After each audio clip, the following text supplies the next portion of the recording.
Programa ABC do Espiritismo, com Sérgio Vilar e André Luiz Vilar.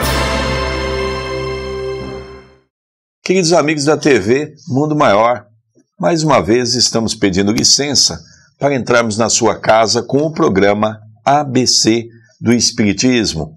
Estamos em outubro e vamos falar um pouco do eminente, célebre Hippolyte Léon Denisard Rivaio, conhecido no movimento espírita como nome pseudônimo de Allan Kardec. Vamos dividir os dois blocos em dois momentos. O primeiro bloco, vamos falar da sua vida desde o seu nascimento até o conhecimento à doutrina espírita, sua vida profissional, as instituições que ele participou. E depois, no segundo bloco, nós estaremos estudando as obras que ele editou através das orientações do mundo espiritual. Tudo bem, André Luiz? Tudo bem, querido Sérgio. Agradecemos a você pela oportunidade de mais uma vez estudarmos um assunto espírita a respeito deste vasto conhecimento que o nosso professor Allan Kardec trouxe para todos nós. Como nosso querido Sérgio disse, nós vamos ler algumas coisas nesse primeiro bloco pertinente à vida pessoal, o trabalho que Hippolyte Léon Denisard Rivaio desenvolveu. Hippolyte Léon Denisard Rivaio nasceu no dia 3 de outubro de 1804, na cidade de Lyon, na França, no seio de uma antiga família de magistrados e advogados. Teve a oportunidade de estudar na escola fundada por Pestalozzi em Yverdon, na Suíça. Tornou-se um de seus discípulos mais eminentes. Casou com Amélie Gabrielle Boudet e não tiveram filhos. Foi membro de várias sociedades sábias, entre as quais a Academia Royale de Arras, de 1835 a 1840. Fundou em seu domicílio cursos gratuitos, onde ensinava química, física, anatomia comparada, astronomia, etc.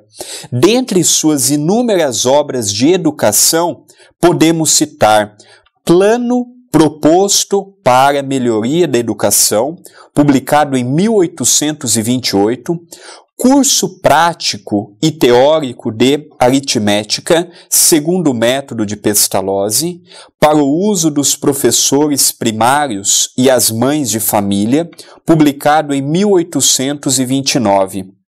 Gramática Francesa Clássica, publicado em 1831, Programa de Cursos Usuais de Química, Física, Astronomia, Fisiologia, Ditado Normal dos Exames da Prefeitura e da Sorbonne, acompanhado de ditados especiais sobre as dificuldades ortográficas, publicado em 1849. É lógico que isso é um pequeno esboço da vida desse grande homem. Hippolyte Léon Denisard Rivaio, muito cedo, foi encaminhado pelos seus pais, que não eram pais comuns, eram pais que na sua época já tinham destaque. No campo da magistratura, eram juízes, a mãe era professora, e ele foi encaminhado exatamente para o maior centro de estudo que o mundo conhecia naquele momento, em Yverdon, simplesmente com o maior gênio da educação da sua época, Henri Pestalozzi. Henri Pestalozzi tinha a maior escola ou a melhor escola do seu tempo. E conta que muito cedo Henri Pestalozzi percebeu a grandeza daquele jovem, daquela criança praticamente, e com poucos anos ele já saía para fazer visita por toda a Europa aos reis, aos poderosos, e naquela época ele deixava o Instituto Pestalozziano de Ensino nas mãos de Hippolyte Léon Denisard Rivaio, um jovem que desde pequeno já mostrava a sua grandeza, a sua intelectualidade exacerbada, um homem que tinha, desde criança, traços de um intelectual já demonstrando na sua linha de pensamento. Falarmos de Hippolyte Léon é falarmos de um gênio, de um espírito que já atingiu um grau de compreensão que ia muito além da sua época. E um dos grandes conflitos dele, em Wimbledon, ele não compreendia os seus professores, que a maioria ou eram adeptos do catolicismo ou eram adeptos do protestantismo. Ele não compreendia como é que eles poderiam um brigar com o outro, julgando que o Deus desse era melhor do que aquele, sendo que na visão de Hipólite, o Deus do católico era o mesmo do evangélico ou do protestante, e que não havia nem melhor e nem pior. É interessante, André, vale a pena nós realçarmos nesse momento que ele era de uma família católica, extremamente católica. Quando ele foi para Wimbledon, na Suíça, o povo daquele lugar era extremamente protestante. Então ele nasceu no meio católico, foi criado numa escola onde a base religiosa era protestante. Vejamos a base que ele teve no campo religioso, conhecendo profundamente, inclusive, a Bíblia, que era um dos livros que ele estudava no centro pestalozziano. Quando ele retorna, André, para a França, foi aí que ele demonstrou a grandeza, porque ele é convidado pelo governo da França para morar em Paris, e ele então instituiu o sistema pestalozziano em toda a França, a pedido do governo. E também poucas pessoas sabem que ele foi convidado pelo governo da Alemanha também para instituir o sistema pestalozziano na Alemanha. Vejamos que esse jovem, nessa época ainda jovem, se destacava no campo da cultura na Europa. E é interessante também nós citarmos que ele não foi apenas conhecido na condição de Hipólite Léon Denis Arrivai pelo grande educador que ele foi. Ele também foi um extraordinário magnetizador, que naquela época todos nós sabemos que não havia anestesia. Então era muito solicitado o auxílio dos magnetizadores, que impunham uma hipnose sobre a pessoa para passar por procedimentos cirúrgicos, mesmo que naquela época não tivesse o avanço que nós temos hoje. Ele também estudava de uma maneira com muito afinco o magnetismo, que naquela época era preponderante o vegetal, mineral, e há pouco tempo havia surgido o magnetismo animal trazido por Anton Mesmer, e ele fazia parte desses estudos, destas rodas intelectuais que havia na França, em especial em Paris, e é importante relembrarmos que Paris naquela época era a capital do mundo todo. Dali saíam os pensamentos mais eminentes que irradiavam para todo o globo aqui no planeta Terra. É importante, André, voltarmos no túnel do tempo. Naquela época, logicamente, não se havia as grandes descobertas que vieram a ter depois. Não tinha energia, automaticamente não tinha nada pertinente a essas coisas modernas que nós temos hoje. A questão da diversão era muito limitada, porque o que havia na época? Havia na época sarau, havia teatro, havia concertos. Então, enfim, nós sabemos, André, que naquela época era muito limitado toda essa questão, até mesmo no campo da diversão. A ciência médica, por exemplo, era muito limitada. Vejamos que os magnetizadores entravam no campo médico, porque eles estudavam o magnetismo para auxiliar as equipes médicas da época, que eram muito limitadas, porque não havia qualquer tipo de recurso. Vejamos, todas essas medicações que nós conhecemos hoje não existiam na época. Inclusive a anestesia, que é algo recente, questão de alguns anos para cá. Então vejamos, André, que fato interessante, como que Hipólite Léon Denis Arrivai já tinha naquela época uma preponderância dentro dos assuntos que se destacava nos seus meios. E ele também já era um reconhecido escritor. Nós vamos notar o que lemos há pouco, que uma das suas primeiras obras, ou a primeira obra, foi publicada em 1828. Se ele é de 1804, ele tinha apenas 24 anos de idade quando publicou a sua primeira obra literária no campo da educação. Nós podemos destacar outras coisas para o nosso telespectador da TV Mundo Maior. Nós vamos relembrar que, lógico que você não leu todas as obras de Hippolyte Léon, mas ele tem muitos livros que ele escreveu não apenas no campo didático, ou seja, que servia para as escolas, mas ele escrevia também muitas coisas pela qual as pessoas acompanhavam. Era um célebre no campo do pensamento. Na sua época, relembremos que a França era o celeiro da cultura mundial, considerado o país das luzes. Por quê? Porque a intelectualidade residia naquele lugar. Era ali que era, não é, o apogeu das celebridades intelectuais da sua época. E lá nós vamos notar que lá estava erradicado momentaneamente Chopin, estava surgindo Liszt, havia o célebre escritor muito famoso no mundo todo, Victor Hugo. Depois de Kardec veio Charles Richer, depois de Allan Kardec foi morar na França Marie Curie, que trouxe a descoberta do elemento rádio, que foi uma grande descoberta para todos nós. Então, naquele momento, Allan Kardec ele reencarnou junto com uma gama de espíritos que foram muito importantes para aquela época. Uns na parte literária, outros na parte da música, e ele que veio ajudar complementando e trazendo para a humanidade a terceira revelação, além de ajudar a instituir na França, na Alemanha, o método de Pestalozzi, ele também trouxe para nós a terceira revelação, codificou o espiritismo cristão. E aí, André, que nós vamos entrar no segundo bloco falando desse momento palpitante para todos nós. Nós tivemos, num determinado momento, já tivemos a oportunidade de, por 3 vezes, visitar o Le Parchès, que é onde se encontra o túmulo de Allan Kardec em Paris.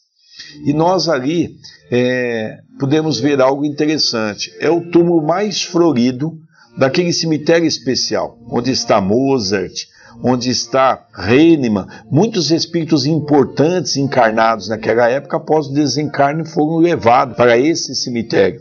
E ali então, André, nós vamos ver que é o túmulo mais florido. E a gente se perguntar por quê? Porque é espírita? Não, porque o povo francês reconhecia, naquele momento, o maior célebre que a França já teve no campo educacional. Bom, nós vamos então aproveitar esse momento para ir para o nosso intervalo e depois no segundo bloco nós vamos passar os nossos endereços para que você possa mandar a sua mensagem. Não sai daí não, vamos apenas tomar um pequeno café e já retornaremos. Estamos apresentando ABC do Espiritismo. E sobre Jesus? O que é que nós sabemos? Se de repente as pesquisas ao longo deste último século começarem a apontar que muito do que nós sabemos, quase tudo, ou até tudo, na pior das hipóteses, sobre esses fatos que acabamos de narrar, não existiram.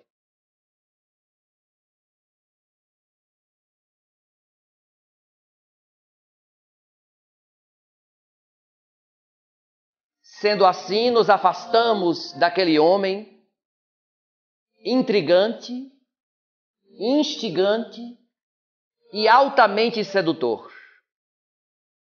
E nos aproximamos da imagem de um mito que conhecemos com o nome de Jesus Cristo. Chegaram à conclusão, depois de 32 anos de pesquisa, estudando os evangelhos, que menos de 10% do que ali se encontra é realmente de Jesus.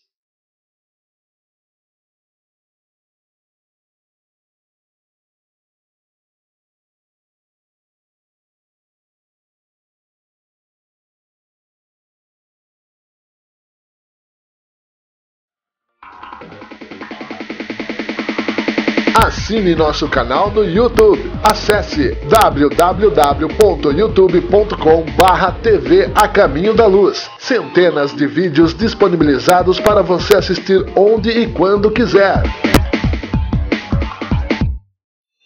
Voltamos a apresentar ABC do Espiritismo. Queridos amigos, estamos retornando na sua casa com o programa ABC do Espiritismo, pela TV Mundo Maior. E hoje nós estamos falando do célebre Hipólito Alencar Rivaio, na qual, no primeiro bloco, tecemos todos os comentários pertinentes à sua vida pessoal, desde o seu nascimento até e conhecer esta obra e codificar essa obra genial que é a obra espírita. Agora o nosso querido André Luiz vai ler para nós um pouquinho da trajetória a partir do momento que ele conheceu a primeira reunião. Vou lembrar que ele já fazia um ano que ele estava sendo convidado, já tinha 50 anos de idade, quando ele vinha sendo convidado, 50 para 51 anos de idade, por seu amigo Faustier, que ele convidava com muita insistência para assistir o chamado As Mesas Girantes. E quase um ano de tanta insistência, um dia ele resolveu visitar esta reunião. Interessante que o seu amigo Faustier lhe faz uma pergunta: o que você achou? E ele deixou uma frase célebre para a humanidade. E ele diz: por trás de um ser inanimado existe um ser inteligente, porque uma mesa não tem músculo para se movimentar e nem cérebro para pensar. Foi com essa frase que se inicia a grande codificação da terceira revelação da doutrina espírita. Esse momento que o nosso querido Sérgio fala foi em 1855, após 2 anos, no dia 18 de abril de 1857, num sábado de primavera, o nosso querido Allan Kardec, já na condição de Allan Kardec, engraçado, igual os antigos cristãos, teve que mudar o nome, igual o Chico também teve. A partir dali, tudo que era pertinente à obra básica, ele não mais atendia como professor Rivaio, era como Allan Kardec. Daqui a pouco você vai saber o porquê Allan Kardec. Ele publicou a primeira edição do Livro dos Espíritos, que é o nosso livro mais importante, na época com apenas e tão somente 501 perguntas. Em 1858, até a data da sua desencarnação, ele dirigia a primeira revista espírita que nós tivemos no mundo. Era a revista espírita que era publicada mensalmente. Em 1859, lançou o livro O que é o Espiritismo? Em 1860, ele lança a segunda edição de O Livro dos Espíritos, que é a edição que nós temos atual. Segundo alguns tradutores, 1018, segundo alguns tradutores, 1019 questões e, naturalmente, com as suas respostas. Em janeiro de 1861, lança o Livro dos Médiuns, a parte experimental e científica da doutrina. A viagem mais importante que Allan Kardec fez no período que ele trouxe a obra básica foi em 1862. Foi tão importante essas viagens que ele fez questão de publicar um opúsculo que virou um livro chamado Viagem Espírita de 1862. Em abril de 1864, ele lançou o Evangelho segundo o Espiritismo, a parte moral da doutrina espírita. Em agosto de 1865, O Céu e o Inferno, ou A Justiça de Deus segundo o Espiritismo. E a sua última obra, em janeiro de 1868, ele lança o livro A Gênese, Os Milagres e as Predições. E ele também, Allan Kardec, fundou o primeiro centro espírita. Foi no dia 1º de abril de 1858, que se chamava Sociedade Parisiense de Estudos Espíritas. Vamos ver um pouquinho então, lógico que isso é um resumo, como nós sempre dizemos, um resumo muito grande, porque é uma síntese.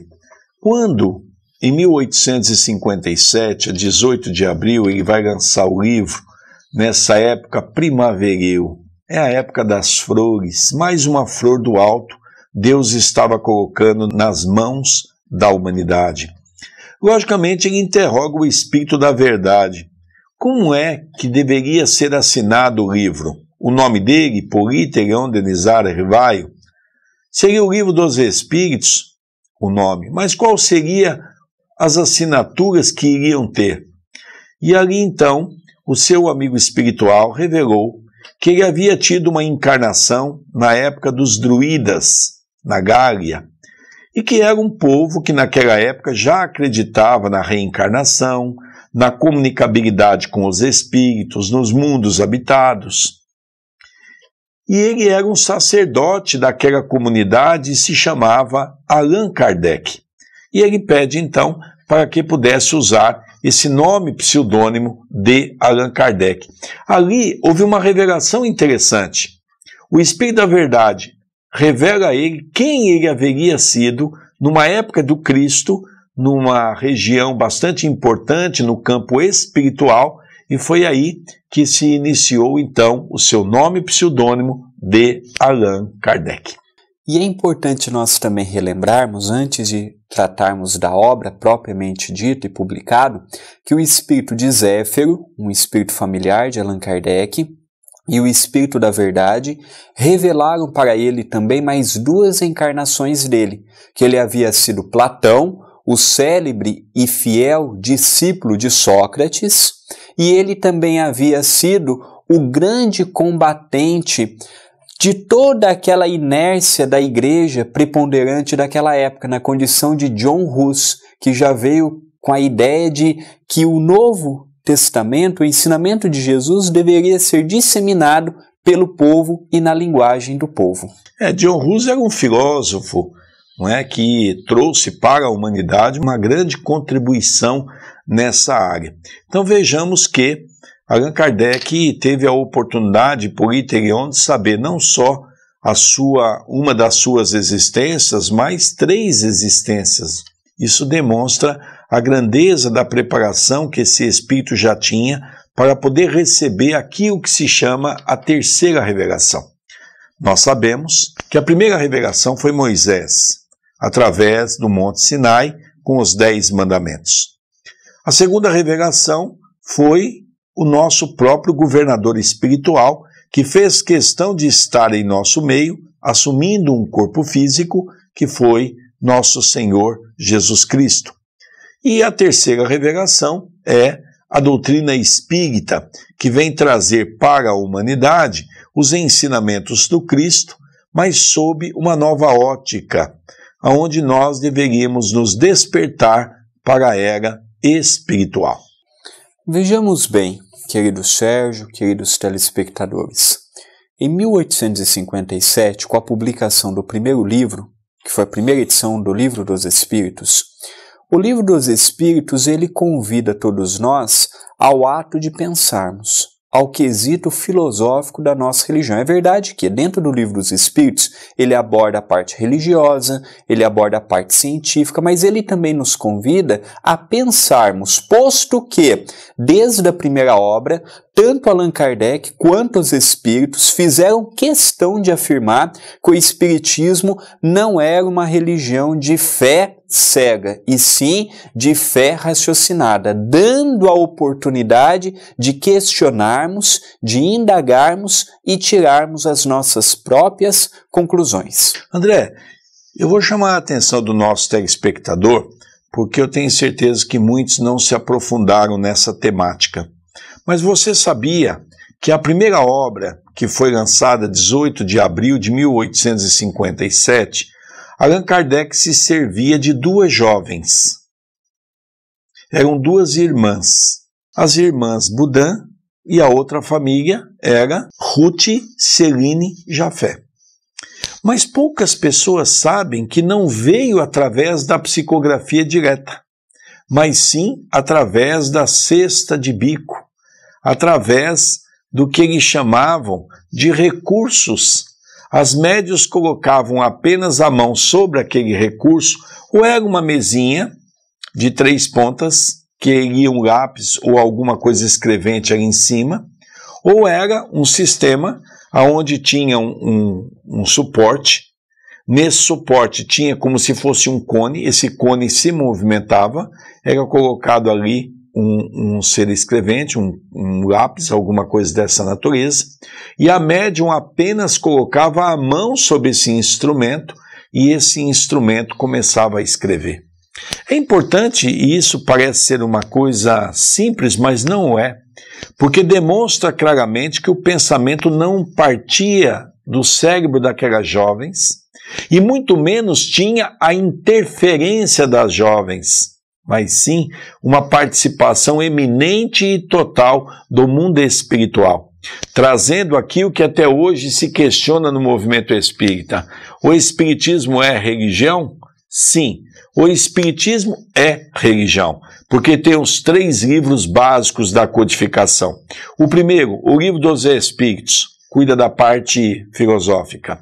O Livro dos Médiuns cuida da parte científica. E o Evangelho segundo o Espiritismo cuida da parte religiosa. E ele também publica O Céu e o Inferno, que nada mais é do que diálogos que ele tinha com espíritos comuns.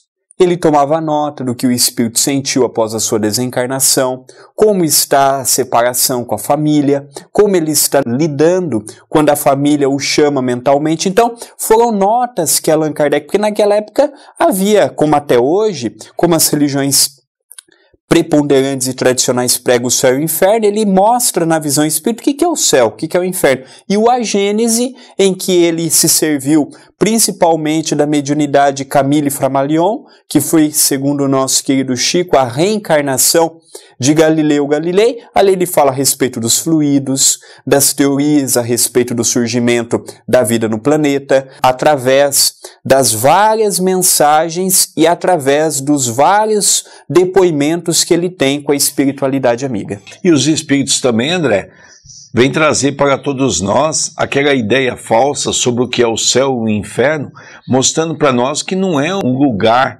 dentro de uma condição geográfica, mas sim uma questão de estado de espírito.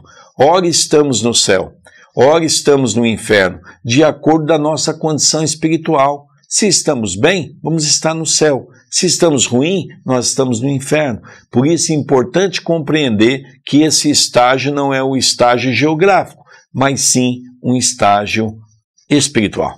O nosso tempo é curto, mas nós não poderíamos dizer que se Kardec fez tudo o que ele fez como homem e como um extraordinário trabalhador do Cristo, foi porque ele também tinha por detrás dele uma extraordinária mulher, que era 9 anos mais velha do que ele, mas lhe deu todo o apoio, toda a retaguarda, toda a ajuda. Não podemos esquecer jamais da nossa querida Amélie Gabrielle Boudet. Uma grande companheira que com certeza ajudou a codificar essa doutrina abençoada. André, nosso programa está encerrando e dê rapidamente a nossa página para que as pessoas possam inscrever para nós. Entre lá no Facebook do nosso querido, procure por Sérgio Vilar e o meu André Luiz Querini Vilar, ou pelo e-mail vilarsergio1 de número @superig.com.br e o meu vilarandré2@yahoo.com.br. Um beijo carinhoso a todos. Até semana que vem.